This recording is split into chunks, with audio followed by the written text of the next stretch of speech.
আমার পরিবারের সবাই ভালো আছেন তো? সবাই খাবার খেয়েছেন তো? সবাই সুস্থ আছেন তো? তা সবাইকে বলছি আমি, মা বাবাকে যারা টাইম দিতে পারছে না, সময় দিতে পারছে না, তাদেরকে একটাই কথা বলবো যে বাড়িতে যেসব মোবাইলগুলো পড়ে রয়েছে না, আগে পুরনো টাইপ করা ফোনগুলো যে পড়ে রয়েছে সেসব মা বাবাকে দিন, দিয়ে সেটাকে সেট করে দিন, চার্জে দিয়ে দিন, সেট করে দিন, এফএম সেট করে দিন।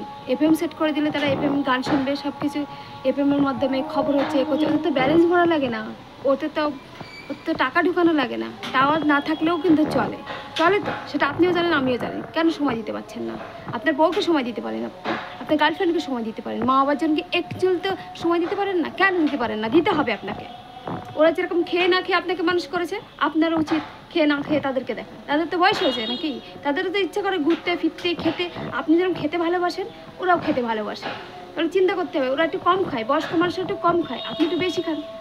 আর তারা আপনাকে খেয়ে না খেয়ে আপনাকে পড়িয়েছে, আপনাকে মানুষ করেছে। তারা নিজেরা না খেয়ে আপনাকে খাইয়েছে, খাওয়ায়নি। মনে করে দেখেন তো, আমার কথা কেউ মাইন্ড করবেন না। একটু দুষ্টুমি করি, একটু আপনাদের সঙ্গে থাকি, দুষ্টুমি করতে একটু ভালোবাসি, তবে মা বাবার প্রতি অনেকটা অত্যাচার হচ্ছে না? অত্যাচার হচ্ছে মা বাবার প্রতি। বাড়ি আসছেন, বউ কোথায় আছে? বাড়ি আসছেন, ছেলে মেয়ে কেমন আছে? কি তাই তো? বাড়ি আসছেন, গার্লফ্রেন্ডকে ফোন করছেন, রাস্তা থেকে ঢুকছেন, গার্লফ্রেন্ডকে ফোন করছেন। এটা একদম করবেন না। কথা বলুন আপনি আপনার গার্লফ্রেন্ডের সঙ্গে, বোর সঙ্গে, বাচ্চা কাচ্চার খবর নিন। ঘরে এসে বয়স্ক মাটা কি করছে? আপনি দূরে কাজ করছেন, একবার ফোন করেন দিনে। সারাদিন যদি টাইম না পান, দিন একবার ফোন করুন। মা তুমি কেমন আছো? মা তুমি কি করছো? মা তুমি খেয়েছো? তাকে তো এইটুকু জিজ্ঞেস করা যায় নাকি?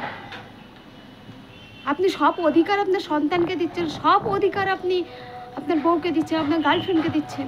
একটু অধিকার, একটু সামান্য একটু অধিকার আপনি আপনার মাকে দিন, বাবাকে দিন। সব অধিকার কিন্তু সবাইকে দেওয়া যায় না।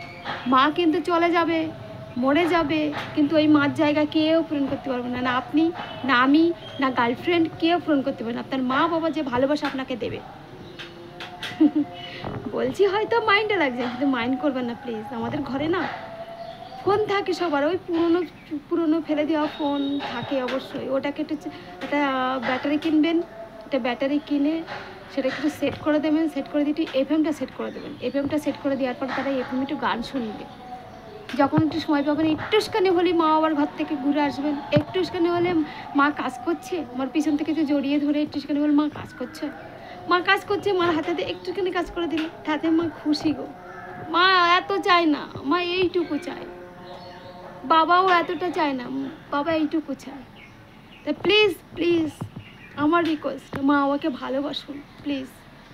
নিজের মা, নিজের বাবা সব, ওটাই আপনার রক্ত, ওটাই আপনার পরিচয়, ওটাই আপনাকে ভালোবাসা দেবে। বকবে, অনেক কিছু বলবে, এক কান্দে শুনবেন, এক কান্দে বের করে দেবেন। ছোটোবেলায় বকতে না, মারতে না, শুনতেন না গালি, শুনতেন না বকা, তাহলে ঠিক তেমনই আপনি যখন বড় হয়েছেন, এখন বড় হয়েছেন, তখন মনে করেন যে আমার মা বাবা আমার কাছে শিশু, তাদেরকে আমারও মানুষ করতে হবে। কিন্তু গায়ে হাত তুলবেন না, খাওয়াবেন, নিজের দরকার হলে অনেক বয়স্ক হয়ে গেলে চান করাবেন, খবর নেবেন, ওটাই আপনার ভালো হবে।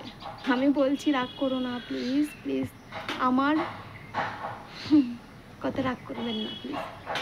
হাসতে পারি, খেলতে পারি, সবার সঙ্গে কথা বলতে পারি, কিন্তু মানুষ, সমাজ তো, সমাজে বাস করি তো, অনেক কথা শুনতে হয়, অনেক কিছু দেখি চোখে, দুই চোখ দিয়ে, বুঝলেন? মাই আই আসার জন্য অসংখ্য ধন্যবাদ, আমার চ্যানেলে থাকার জন্য, আমার ভিডিওতে দেখার জন্য অসংখ্য ধন্যবাদ। প্লিজ মা বাবার দোয়া রইলো, মা বাবার আশীর্বাদ রইলো। সবাই ভালো থাকবেন।